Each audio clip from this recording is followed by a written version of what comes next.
పునాదిపాడు నుంచి ఉప్పులూరు రోడ్డు మరమ్మత్తు కార్యక్రమాలు. పెనమలూరు నియోజకవర్గం యనమల కుదురు శివపార్వతి నగర్ నందు డ్రైనేజ్ శంకుస్థాపనలో పెనమలూరు ఎమ్మెల్యే బోడె ప్రసాద్ పాల్గొనగా అనేక సమస్యలకు సంబంధించిన అర్జీలు ప్రజల నుంచి వచ్చాయి.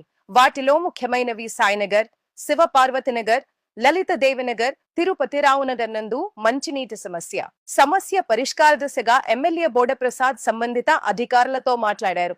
ఈ సందర్భంగా ఎమ్మెల్యే బోడె ప్రసాద్ మాట్లాడుతూ సాధ్యమైనంత వరకు యనమల కుదురు ప్రాంతంలోని రోడ్లను బాగు చేయడానికి నిధులు కేటాయింపుకు ప్రయత్నిస్తారని హామీ ఇచ్చారు. తాడిగడప మున్సిపల్ పరిధిలో యనమల కుదురు గ్రామం శివపార్వతి నగర్లో డ్రైనేజీ ప్రాబ్లం ఉండటంతో 6 కల్వర్టర్లకి ఈరోజు శంకుస్థాపన చేయడం జరిగింది. ఈ సంవత్సర కాలంలో ఈ మున్సిపాలిటీలో దాదాపుగా 45 కోట్ల రూపాయల అభివృద్ధి కార్యక్రమాలు చేపట్టడం జరిగింది. గత 5 సంవత్సరాల్లో ఎక్కడా కూడా ఏ ఒక్క అభివృద్ధి కార్యక్రమం చేయకపోవటం వలన